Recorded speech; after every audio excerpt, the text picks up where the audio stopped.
What's up? Welcome back, and we're back here with another announcement reaction.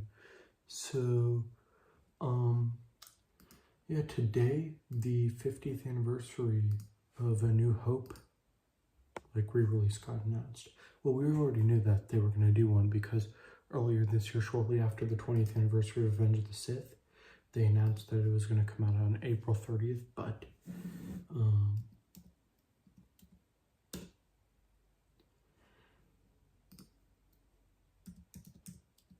they announced that they're doing, they gave an update. So it's coming February 19th, 2027, 50 years after 1977, of course, with the math, of course, if you were to do math. And so basically what they're going to do is they're going to restore the original theatrical version of A New Hope. The version that people got to see in 1977. Not the special editions from 1997, the original theatrical editions from the original theatrical edition from 1977 is going to be the one that we see in theaters on February 19th, 2027. And it says for a limited time, of course, yeah. I think this is one of the best things Lucasfilm has ever done, besides that Phantom Menace 25th anniversary and Revenge of the Sith's 20th anniversary and Return of the Jedi's 40th anniversary, and same for Empire Strikes Back's 40th anniversary. Maybe we'll get extended editions of all the Star Wars movies. That would be cool. In 2027, we get some extended editions of some of the Star Wars movies or something. Like we get the 4-hour cut of Revenge of the Sith. Or maybe, I don't think we'll actually get extended editions of Star Wars movies. I could see us getting the 4-hour cut of Revenge of the Sith someday if Lucasfilm ever if Lucasfilm ever wants to do that. Maybe for the 30th anniversary of Revenge of the Sith.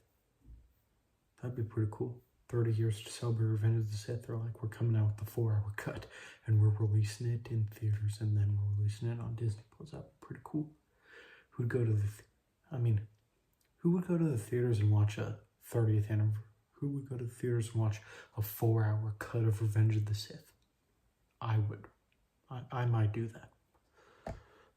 I already know that I'm going to show up for this 50th anniversary theatrical edition of theatrical cut of A New Hope, because I've never seen the theatrical cuts. I was not around back in 1977 or the 80s, but yeah.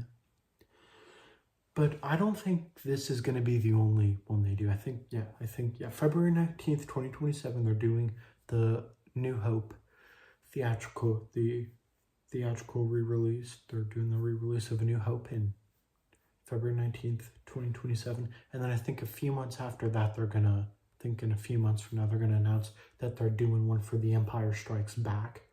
They're going to restore that theatrical cut from 1980, and we'll get to see it in theaters a few months after February.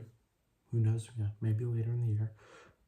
I don't know if it will be before Starfighter or after Starfighter. Who knows? And then later in the year, they do Return of the Jedi. And then maybe at the end of the year, they release all the not the special editions, they release all the theatrical cuts on Disney Plus of A New Hope, Empire Strikes Back, and Return of the Jedi. And also, since the Lucas Museum of Narrative Art is opening September 22nd of next year, September 22nd of 2026 of next year, maybe their first exhibit, immersive exhibit, will be one walking you through the events where you get to live through the events of the original trilogy, like A New Hope, The Empire Strikes Back, and Return of the Jedi, the events of that. I think that would be pretty cool. If they want to get ILM and the Lucas Museum of Narrative Art to do that, I think that would be a pretty cool way to celebrate the 50th anniversary of the franchise.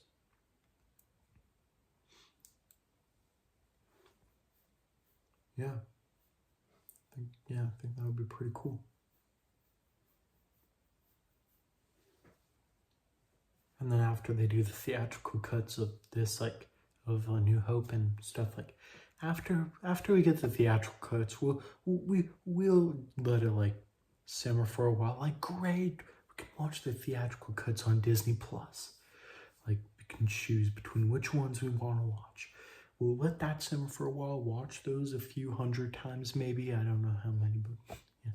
And then we'll start campaigning for the 4-hour cut of Revenge of the Sith to be released. Or maybe a Rogue One director's cut. Yeah. Because Rogue One is the best Disney Star Wars movie. Out of all the Star Wars movies that Disney have made, out of all the Star Wars movies that Disney has made, Rogue One is the best.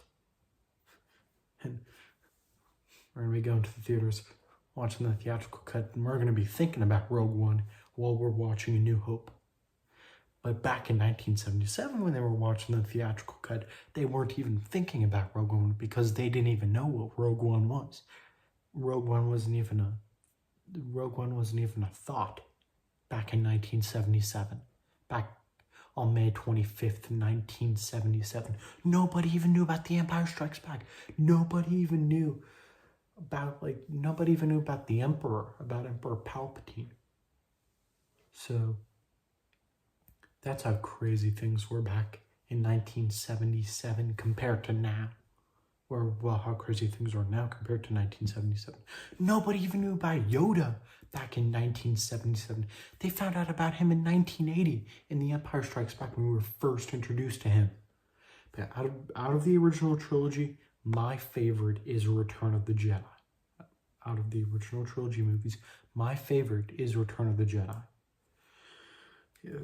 If they were to do the theatrical cuts, my favorite would be Return of the Jedi, the one I'd be looking most forward to. Actually, maybe Empire Strikes Back, actually, because Empire Strikes Back has kind of grown on me a little bit over the years.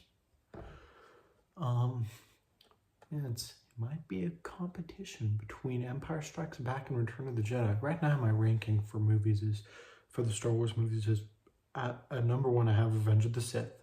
At number 2, I have Rogue One.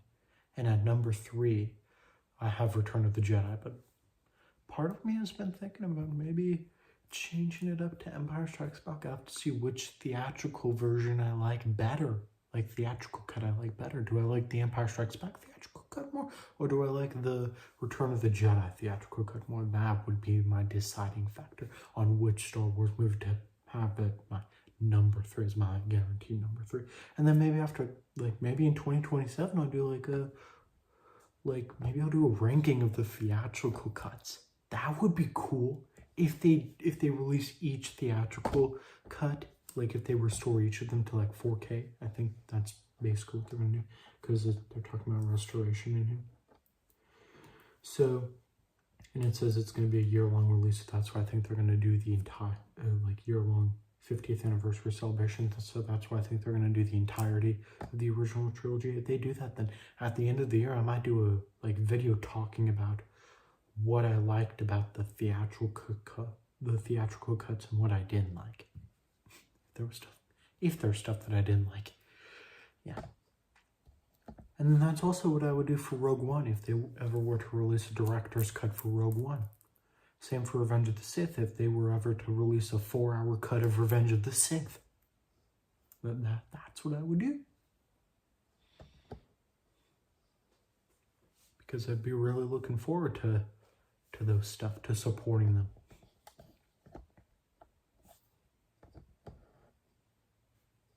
But yeah, 4-hour cut of Revenge of the Sith would be like the 2021 4-hour cut of Justice League.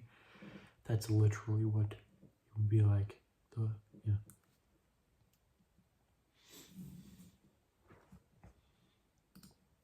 Yeah, I'm really looking forward to 2027. I think 2027 is going to be a great year for Star Wars. But first we got to get through next year, which is also going to be great. And I think the first Star Wars project of next year will be Maul Shadow Lord, which I am so excited for. I think Mall Shadow Lord will come out in February of next year, like late February, kind of like Bad Batch Season 3 did.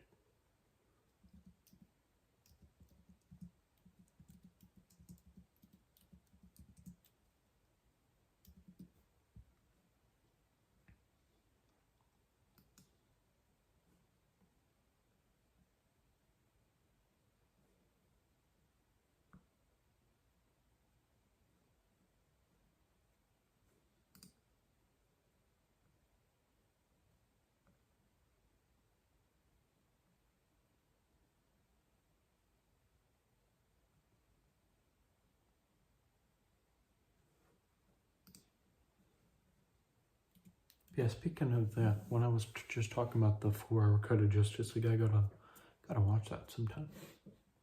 The Justice League 4-hour cut, because I've never seen it before. But maybe if I watched the 4-hour cut of Justice League from 2021, maybe that would get me even more excited for Revenge of the Sith 4-hour cut. I mean, not that I would watch it a lot. I'd probably just watch it like in theaters and then maybe again when it comes out on Disney Plus, but that wouldn't be like my headcanon of Revenge of the Sith. My headcanon would still be the original, would still be the like regular version of Revenge of the Sith. Yeah.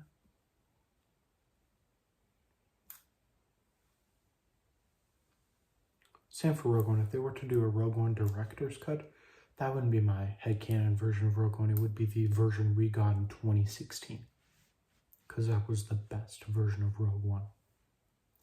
Kind of like these like theatrical cuts. Like these theatrical cuts, they're not going to be my headcanon. The special editions will always be my headcanon because those are the ones that I've grown up watching. But I'm still really excited to see them.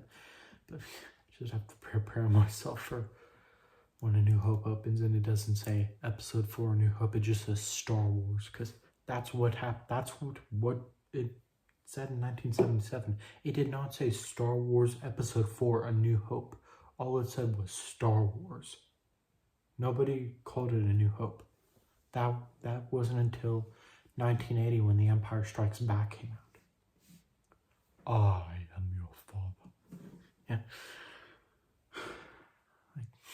Crazy. Like the entire time I'm watching A New Hope, every time like when the opening crawl is happening, I'm gonna be thinking about Rogue One. When they're talking about the Death Star and the Death Star plans and all, I'm gonna be thinking about Rogue One. When Obi-Wan is telling Luke about like Anakin and like about how Vader killed Anakin, I'm going to be thinking about how much of a liar Obi-Wan was at that moment. And I'm going to be thinking about the prequels, probably. And, like, what really happened.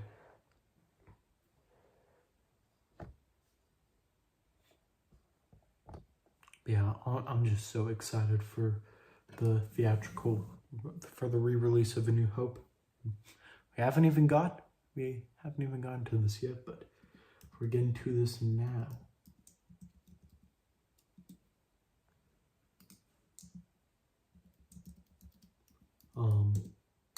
Avengers Endgame is being re-released to next year. On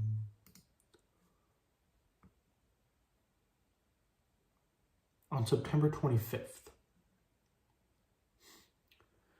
And it's gonna, I think the reason they're doing this is for Avengers Doomsday, like preparation for Avengers Doomsday. So people because the hype for Avengers Doomsday is going to be at an all-time high in September of next year, September 25th, because we are only going to be 3 months away from Avengers Doomsday by September of next year. Like we will have had the teaser, because that's coming out like next week. We will have had Chairs Part 2 probably if it comes this month. We'll have the countdown clock for like months basically, because that's gonna come this month. And yeah, we'll have the official trailer, which will probably have come out with Spider-Man like attached to Spider-Man Brand New Day. And we'll like still be looking forward to stuff like if they do a like Fortnite season related to Avengers Doomsday. If they do a Doctor Doom float at the Macy's Day Parade next year, the 100th one next year. And if they do a Magic the Gathering Avengers Doomsday bundle, then like we'd still have those things to look forward to until Avengers Doomsday releases. So the hype for Avengers Doomsday for the next year from now, which I can't believe this time next year we're gonna be really talking about Avengers Doomsday. This time next year we're gonna be 2 weeks away from the release of Avengers Doomsday. That is going to be crazy. And if we have that Fortnite season out, the Avengers Doomsday Fortnite season out this time next year, we're probably going to be streaming. This time next year, we're probably going to be doing the Fortnite season of Avengers Doomsday. Like, streaming it. Like, that's probably going to be what we're doing. Instead of Spider-Man 2 DLC campaign, if we have the Spider-Man 2 DLC, which will probably be done with the campaign by then, if we have DLC, but we'll probably for sure be done with the New Game Plus by then, so we won't be doing any of the streams anymore. So we'll probably be doing the Avengers Doomsday Fortnite season stream if they come out with it next year. In like November of next year. We'll be streaming that every single weekend as our countdown to Doomsday. That's what we're gonna do. Like every weekend until the release of Avengers Doomsday. That's what we'll do. Yeah. So yeah, expect a lot of Avengers Doomsday content on my channel over the next year. Which I've already got one talking about my marketing predictions for how I think they're going to market it. Which I think is going to be crazy. But, yeah, it is the time to be a movie fan. Oh, and one last thing. Well, two more things. Also, who saw that Netflix bought Warner Bros? That's pretty crazy. For $82.7 billion. That's crazy. Disney bought Lucasfilm for $4 billion back in 2012. Like, that is crazy. So now Netflix owns like Harry Potter, DC, Lord of the Rings, everything basically. Not everything, but a lot of things. So I guess I wonder if we'll get a DCU revival, a DCEU revival. Maybe we'll get a Blue Beetle 2. That'd be cool. And after that Booster Gold show, and after Booster Gold, maybe we'll get a Blue and Gold movie about Blue Beetle and Booster Gold. That'd be pretty cool. Maybe the Blue Beetle animated series will be about Ted Kord as a prequel to the first Blue Beetle movie, explaining like how, like his days as Blue Beetle and when he like went lost. And then maybe Robert Pattinson will be the Batman of the DCU. Maybe we'll get Robert Pattinson, Batman, and Clayface. That would be pretty cool. Yeah. Yeah, honestly, I'm so cool. Like that. And also, we're going to get the Harry Potter reboot show. The reboot series. In 2027. So 2027 is going to be a big year. And if Percy Jackson and the Olympians is anything to go off of, the Harry Potter show is going to be great. Because Percy Jackson Season 2, I am really looking forward to it. Season 1, I loved that. So, yeah, really looking forward to Season 2, which comes out on Wednesday. Which is pretty cool. This week is going to be a pretty cool week. Young Jedi Adventure Season 3, the final season of that, on Monday. A lot to look forward to with that. Maybe Tabor's Redemption, who knows? Kylus and Nubs becoming Padawans. Maybe Kai will go off with Ember. That would be cool. And I mean, like Ember and Belle. That'd be cool with Belle and Ember. That'd be pretty cool. And then, yeah, Percy Jackson Season 2 on Wednesday. Yeah, pretty cool. And then one last thing before we end the stream. Top Gun, from 1986, it's getting a re-release for its 40th anniversary on May 13th. And I'm a huge Top Gun fan.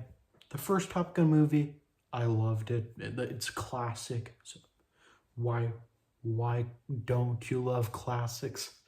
See, I'm one of the people that love classics, especially from the 80s and 90s. And Top Gun Maverick knocked it out of the park. Top Gun 3, not really sure what that's going to be about. Maybe it'll be titled Top Gun: The Final Flight, and then it'll be the final Top Gun movie. Kind of like Mission Impossible 8 was titled Mission Impossible: The Final Reckoning, which came out to Paramount a few days ago. So I'm gonna definitely give Final Reckoning a rewatch, because I loved Final Reckoning. I have it as my number 2 for my Mission Impossible ranking. My number 1 is Rogue Nation is my number 1. The second one with Jeremy Renner. The last one with Jeremy Renner. Yeah. And also, but yeah, I'm gonna definitely go see the Top Gun re-release. Definitely. Yeah. Rest in peace, Val Kilmer. Yeah. Still can't believe he's gone. But Iceman, he's a great character. Yeah. I like Iceman in Top Gun. Yeah. And his cameo in Top Gun Maverick, yeah. And yeah, I'm definitely gonna go see it. And then lastly, the Paramount also announced with the Top Gun re-release announcement that another Sonic movie. So yeah, Sonic 4, March 19th, 2027. We already knew that, but they have a date for December 22nd, 2028, which is just as of now slated to be a Sonic Universe event film. And I have an idea to what that could be. So my plan is next year, maybe we can, is that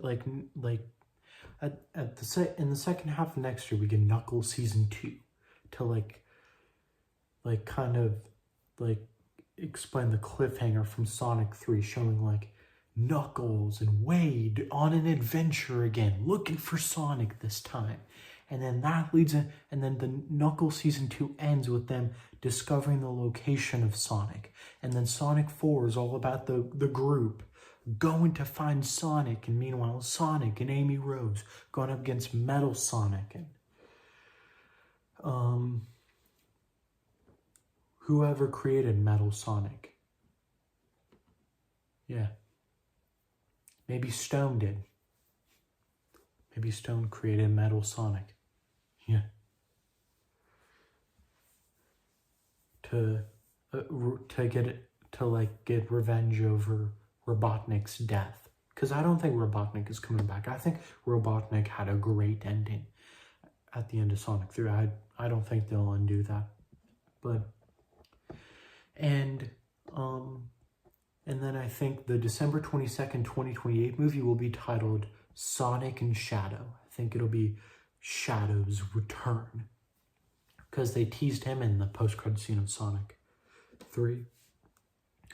So I think it'll be Sonic and Shadow teaming up, meeting Rogue the Bat, and then them going up against Black Doom, who in the Sonic games is the biological father of Shadow. So I think the Sonic Universe event film is going to be Sonic and Shadow. So yeah, the Sonic universe is definitely something we gotta look forward to. December 22nd, 2028 could be a really big day for the Sonic franchise. A Sonic and Shadow team-up movie. I think it could be on the level of Deadpool and Wolverine. I mean, last year Deadpool and Wolverine was great last year. I loved it. My favorite Deadpool movie of all time. My favorite Deadpool movie. Maybe even my favorite Wolverine movie. Yeah. And then next year will be The Mandalorian and Grogu. I think that's gonna be a great movie. Like the lore that it's gonna go into with Grogu and stuff. And The Mandalorian and Grogu had a little plot leak thing,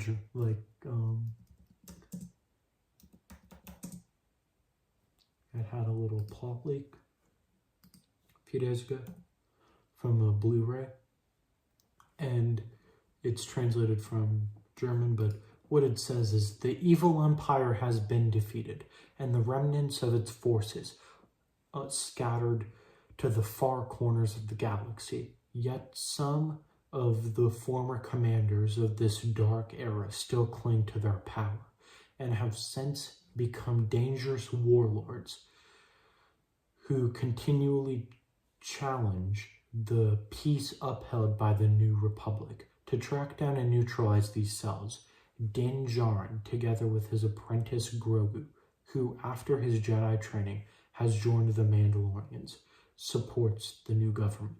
This first thing seems like an opening crawl. I think this could be the opening crawl of the movie. And instead of the main Star Wars theme, playing the Mando theme. Or no, actually I think it'll be playing the main Star Wars theme. Yeah, start off with the opening crawl. Yeah. Several clues eventually lead them to the planet Karzoon, where they not only manage to infiltrate an almost forgotten Imperial facility, but Grogu also discovers an ancient artifact that functions as an amplifier of his abilities.